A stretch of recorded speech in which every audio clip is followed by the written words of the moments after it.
Di dunia Chainsaw Man ada banyak devil yang menakutkan, tapi hanya ada 4 iblis yang berdiri di puncak hierarki ketakutan manusia. Mereka dikenal dengan sebutan Four Horsemen: Control, War, Famine, dan Death Devil. Mereka bukan sekadar iblis biasa, tapi simbol dari ketakutan paling mendasar dalam diri manusia. Makima hanyalah permulaan. Di baliknya masih ada 3 saudari lain yang jauh lebih berbahaya. Pertanyaannya, siapa yang paling kuat di antara mereka? Dan apa jadinya jika keempatnya bersatu melawan Chainsaw Man? Nah, kali ini gue akan membahas asal-usul Four Horsemen, serta alasan kenapa mereka disebut sebagai villain utama paling misterius dalam karya Tatsuki Fujimoto ini. Kalau begitu, tanpa berlama-lama lagi, langsung aja kita bahas. Four Horsemen adalah kelompok devil paling ditakuti di semesta Chainsaw Man. Nama mereka terinspirasi dari Four Horsemen of the Apocalypse dalam Alkitab, simbol kehancuran dan penderitaan menjelang akhir dunia. Namun di dunia Fujimoto, konsep itu diwujudkan melalui 4 bentuk ketakutan terbesar manusia: kontrol, kelaparan, perang, dan kematian. Masing-masing mengambil wujud perempuan: kontrol, Makima, Famine, Fami, War, Yoru, dan Death Devil. Makima, sang kontrol devil, menjadi antagonis utama di part 1, sementara 3 lainnya mulai muncul di part 2, dengan Death Devil sebagai ancaman paling besar.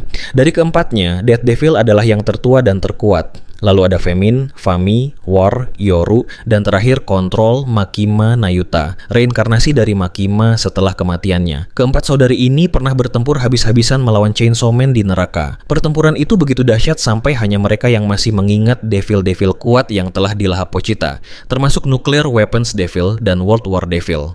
Namun seiring waktu, kenangan itu perlahan memudar. Saat Makima berinkarnasi menjadi Nayuta, semua ingatan itu hilang sepenuhnya.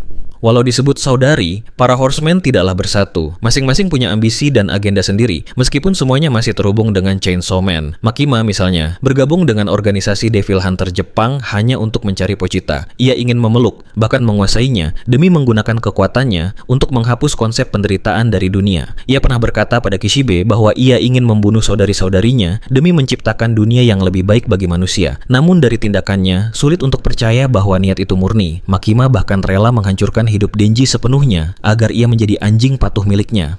Sangat mencerminkan konsep kontrol yang ia wujudkan. Berbeda dengan Makima, Nayuta lebih tenang dan berusaha hidup sebagai manusia biasa bersama Denji. Ia masih punya naluri khas kontrol devil, tapi Denji berhasil menahannya agar tidak kembali ke jalan gelap. Lalu ada Yoru, sang War Devil. Awalnya ia berniat menantang Pochita lagi karena Chainsaw Man telah memakan sebagian dirinya. Namun kini, Yoru justru terpaksa bekerja sama dengan Denji untuk menghadapi ancaman Death Devil. Sementara itu, Death Devil yang awalnya menyamar sebagai Fami justru punya agenda lain. Ia mengaku ingin mencegah kiamat sesuai ramalan Nostradamus, tapi caranya kejam. Ia menciptakan kekacauan global untuk menumbuhkan rasa takut manusia terhadap perang dan Chainsaw Man.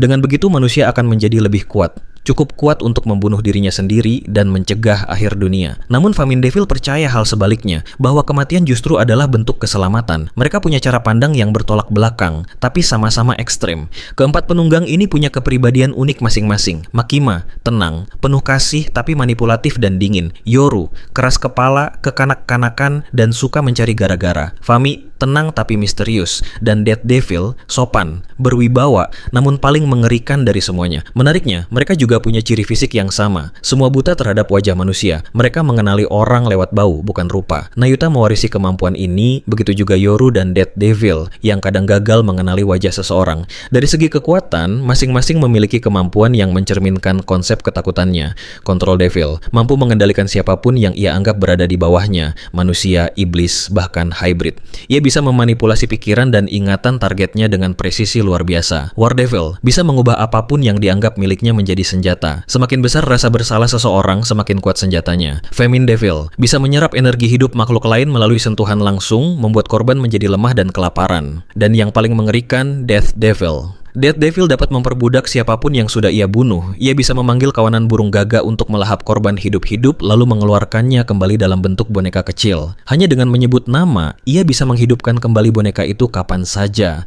dan mengubahnya kembali sesuka hati. Sebagai satu-satunya Primal Devil di antara Four Horsemen, Death Devil bahkan mampu memanipulasi devil lain seperti Falling Devil, Eternity Devil, dan Fire Devil.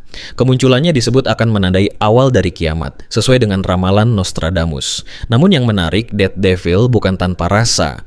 Ia masih punya sedikit belas kasih terhadap manusia, tapi tetap percaya bahwa akhir dunia tidak bisa dihindari. Karenanya, ia menciptakan kekacauan besar agar manusia cukup takut dan cukup kuat untuk melawannya. Menurut Barron, kalau saja Makima masih hidup, mungkin Death Devil masih bisa dikalahkan. Nah, jadi itulah pembahasan saya tentang Four Horsemen Devil, 4 iblis wanita yang menjadi simbol ketakutan terbesar manusia, sekaligus villain utama di Chainsaw Man. Meski mereka sangat kuat, ada beberapa devil lain yang dianggap bisa menandingi mereka, seperti Darkness Devil dan Gun Devil dalam bentuk utuh. Namun untuk saat ini, Four Horsemen tetap berada di puncak rantai ketakutan. Bagaimana menurut kalian?